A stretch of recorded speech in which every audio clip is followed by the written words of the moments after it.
What's up, guys? I thought I'd start this video off with the car and what are the shenanigans I get up to, with an overview and description of what's in the car and what's been done to it. Currently starting off inside, we've got a Sparco steering wheel. These buttons are nothing special, they're just hooked up to the horn at the moment. This one here will probably stay horn. This one here may eventually be hooked up to nitrous eventually if I ever decide to take the car to the strip or turn it into something like, I don't know, more serious, put a bigger turbo on it, blah blah. This cluster never come with a tacho in it. That used to be the factory clock. I just pulled the needle off it and sprayed it all black, try and tidy it up a little bit. Over here just got the bloody 3 3/4 inch bloody tacho, the volts gauge, boost gauge, oil pressure, oil temp, water temp, exhaust temp, some cheap eBay fold out bloody DVD, GPS, Bluetooth, reversing camera, blah blah blah.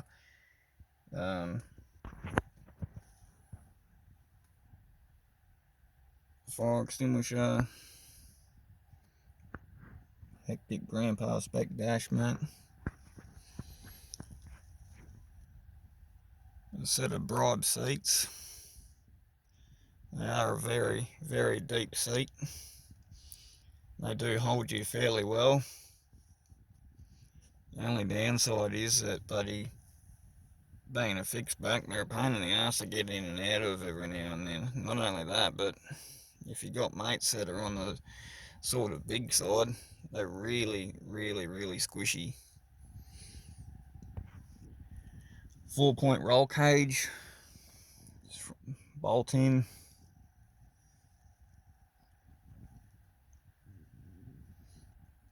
It's a 1000-watt Kenwood amp on the back, Kenwood 69 speakers, front and rear.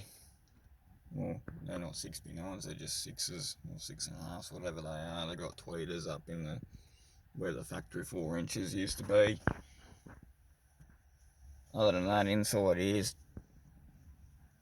nothing too exciting really. Well, there's a turbo timer there that's disconnected at the moment. I've just got it left chilling there just to cover the hole that was made to put that in. These switches are nothing fancy, they're just there for looks at the moment really. They were hooked up to thermo fans and etc, but that's all controlled by the Adaptronic Modular 2000 that I've got in there now, thanks to Turning Point technology that I'll get to a little while later. Okay guys, here we are on the outside of the car now. Number plates are nothing subtle at all, doesn't give anything away really. And this is all a sticker. I get asked a lot of questions about that. It was an idea that I come up with. I thought, oh, what can I do? Or come up with a saying to sort of mix half Nissan, half Commodore together. And I thought, well, put the half of Nissan and half of Commodore, and that's pretty much what I've come up with. And can you shut up?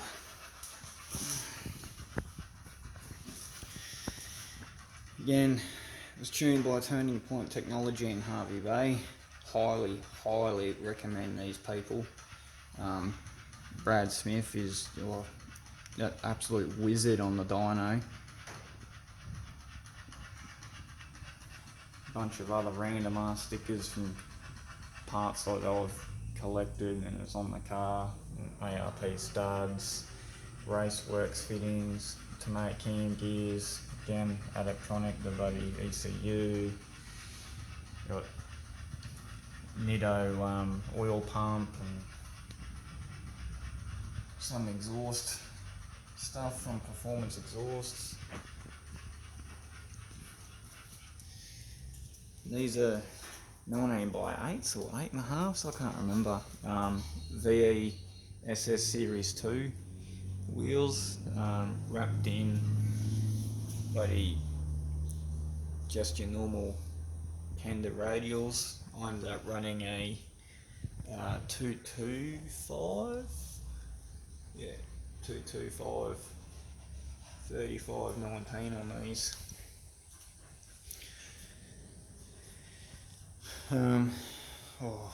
Brakes. Yeah.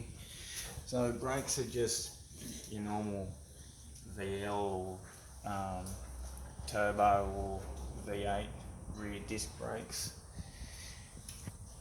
And I ended up going to your twin pot VT brake upgrades. To do these, you needed to pull the VL hub off and put a hub conversion on it, and get extended brake lines, as you can see in there. I've got extended braided brake lines. Don't mind that oil. My catch can's mounted just behind there, and well, that's from the previous engine when it went bang. So coming around to the boot, a custom fiberglass sub box that I made in-house myself a couple of years ago. Nothing flash, just cost me about $180. It's bloody solid as anything, it's never let me down. Good old camper chairs, because you never know when you're getting ready to plonk your ass on something. You shut up. Battery's been remounted in the boot. Relays for fuel pumps. Zip ties, and well, a couple of fan belts and more zip ties, because you never know when you're going to need that zip tie for whatever. This boot carpet doesn't fit real flash, as you can probably see, as it's, well, actually out of a VN, believe it or not.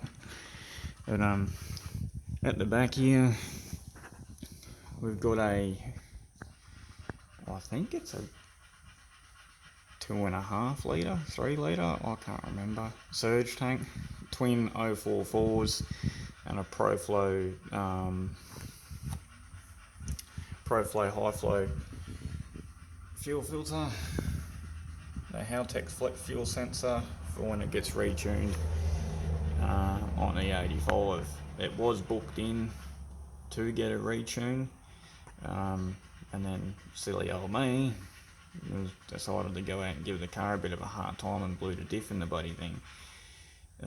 Speaking of which, the diff is just a it was originally, when I picked it up, a V8 diff out of a VL with 28 spline axles, LSD centre and 308 ratio, and at the time I just pulled the factory NA diff out and transferred the axles and the diff centre after replacing and removing the ring gear into the NA housing to convert the ratio back over to 345 so my speedo stayed corrected. The gearbox in the car is a somewhat sort of healthy RB25 DET gearbox out of a 33 Skyline. The tail shafts in these cars aren't the strongest. I've broken about probably close to, it'd have to be around 6 or 7 of them, from completely snapping universal joints and deforming the flange that bolts the tail shaft itself to the diff, to almost completely exploding a pinion gear. I'll show you all those parts later. I have noticed if you run a 3-inch or bigger exhaust, this has got a 3.5-inch from the turbo all the way out the back of the car.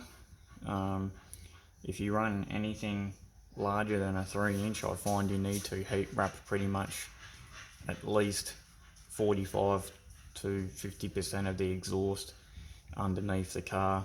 Otherwise, the reason why I was destroying so many tail shafts is because the exhaust was heating up the centre bearing and the CV in the middle of the tail shaft to the point where it was leaking all the lubrication and grease out of the middle of the tail shaft, and was just getting that hot to the point where it just jammed up and just snapped them.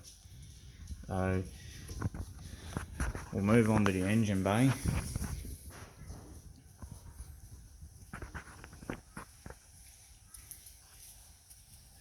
But before we get there,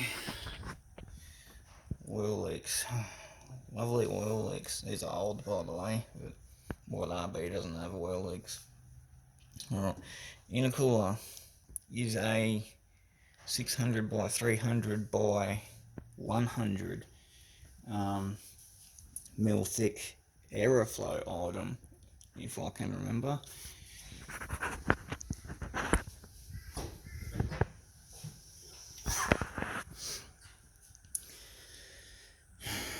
Here's the heart of the old beast. So it is a, as the cover states, you can't really bloody see.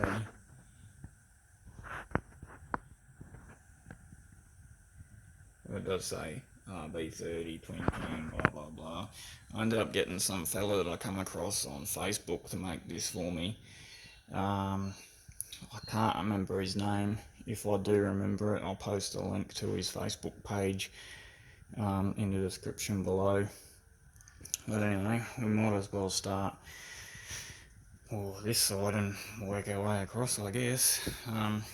Firstly, at the front, we've got just a normal VL 6-cylinder radiator, bloody one of them Phoenix or whatever they call them, bloody brand ones. Oh, there it is right there actually, the thing in focus.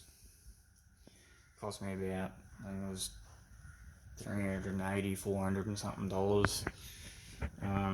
This is just a bloody $80, $90 air filter off eBay. No, it's not a K&N one, it's just some air filter I come across. Here we have a Gen 2 GTX 3582R turbo. It did have a, well, when I bought the turbo, it come with a 0.82 open flange T3 housing. I ended up doing away with that manifold and housing when I went to 26 head. I went to a twin scroll 6 boost manifold and a larger twin scroll 101 rear housing, and I don't know if it's because of the head or like flows to with the bloody flow of it, or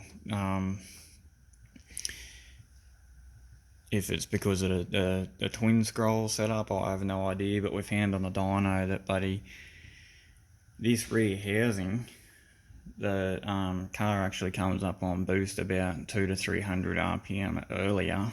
I have no idea how, but it suits me fine. At the back here we have just a 50mm Turbo Smart wastegate, dumping the pipe down there. Obviously it's not vented back into the exhaust. I mean, if you don't have a screamer pipe, you're just boring. Sorry, but screamer for life.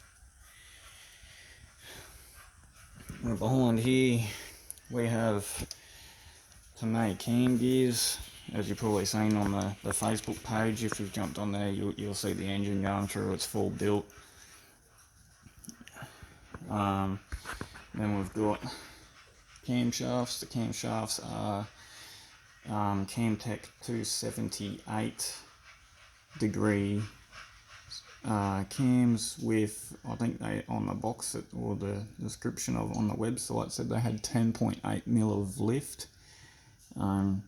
But the car sounds pretty fat at idle. Like, again, there is a video of the car on YouTube already, and it pretty much sounds like a rotary at idle.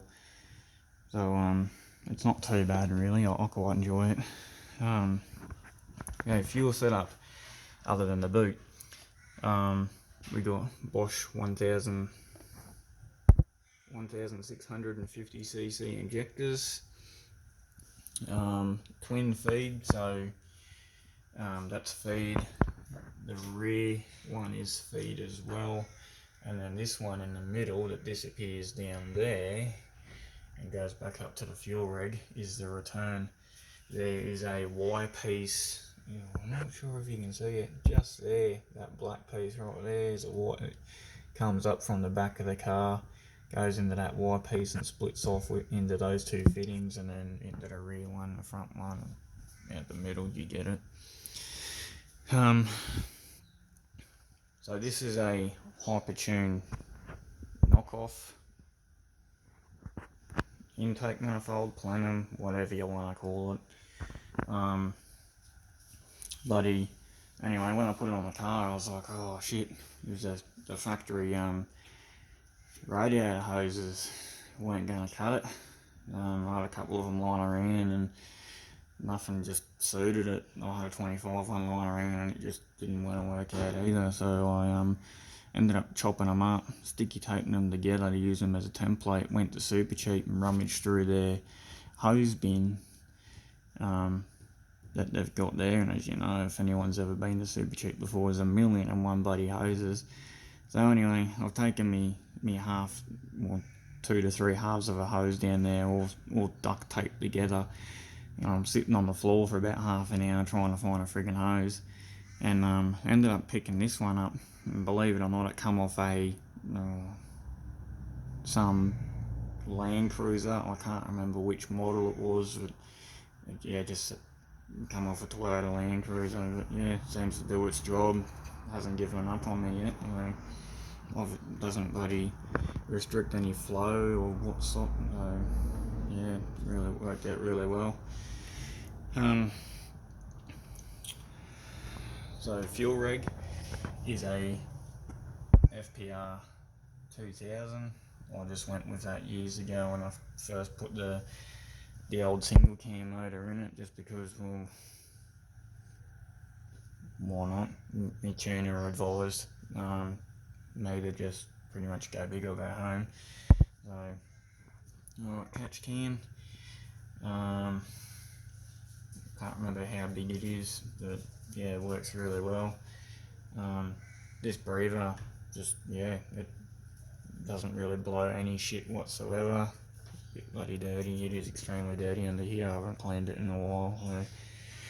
But power steering is another thing I want to get to. Originally these were mounted here on the battery, but I just ended up cutting it off and extending it over to here. Ended up welding a bracket onto the side of the radiator support panel here, and then I got some AN fittings welded onto the actual hose, like the factory hose that goes that way, and underneath the radiator support panel, and running AN fittings for my power steering. Seems to work alright. I haven't had any oil leaks or any issues coming from the power steering that I've noticed. So because I'm running a Ross balancer, by the way, I should probably address this issue that I come across. I'm running the Ross trigger set up on the bottom of the sump to read to count the buddy, these little tabs here on the balancer. And when VLs come out, they had 2 choices of power steering. They had one that went around the back of the engine and one that went around the front and hugged up tight against the sump, and this one originally come with the one around the front. And when I put that that sensor down there, the line would no longer run along the front there, and wouldn't be long enough after I had to modify it to go around that sensor that was down there. So I had to track down a VL with the line that ran around the back, and what I had to do was pretty much modify it to suit as well, and then had to heat wrap it with that reflective sleeve that you can see down there, as it sits bloody close to the turbo manifold and then goes down the back and up and around the bottom of the engine. So, what do you two want? Can you leave me alone? Don't ever have kids or staffies. They're pretty much the same thing. Alright, clutch is a should have addressed it before when I was talking about the gearbox. It's got a NPC twin plate sprung ceramic clutch in it. I bought it second hand off a fella I actually went to met down at Power Cruise a couple of years ago, and yeah, like honestly, I swear by them. Never had an issue with them. It took a bit of getting used to. If you've never driven a twin plate clutch before, it is fairly tricky. You do need to build the revs up a lot higher to take off. You can slip them a little bit, but they're not all that forgiving. If you've driven a single plate ceramic clutch car before, it's practically the same as that, just, well, with another disc inside it. So yeah, what else? Intercooler piping is just 2.5 out the turbo down to the intercooler, steps up to 3, comes out this side of the intercooler, and then as 3-inch, and then just below there it expands up to 3.5-inch to make the up to the throttle body. That's a 90mm throttle body. Throttle cable. I had huge issues with throttle cable on this thing. So we're still running a, what is it? It's not a factory VL throttle cable. Because the factory VL throttle cables are absolutely massive. Like, they are so long, it's unbelievable. This come out of I think this come out of a VP Commodore with a Buick in it. Anyway, but yeah, it works fine. So all I did was just left the original end on it, and then at the other end in the car where the pedal is, I ended up getting, I can't remember what they're called, but your cable goes through it, and then it's like a screw and a nut thing. Your cable goes through the guts of it, and then you do the screw up tight against the nut, and it holds the cable, like pretty much grips to the cable and stops it from bloody flinging off or whatever. I don't know. So I just got that on the accelerator pedal end. But other than that, the car's pretty much finished. I just need to get a tune done to run the E85. It's still on its running tune at the moment, actually. I think we're running 14 or 15 PSI wastegate pressure at the moment. We haven't even touched the boost controller. And on that boost pressure on 98, it made, I think it was just shy of 520 horsepower, I think. I don't know, I can't remember. I never got a copy of the dyno graph once it got done. I was there, but I can't remember what it actually said. I do know it was around there somewhere though. But other than that, I don't really have any major issues with it, other than, well, whatever I do to it, you know. But other than that, I think I'll just leave this video here, guys, and yeah, just keep, I'll keep you posted with whatever little adventures or car shows that I go to, or any other bits and bobs that I do to the car, and yeah.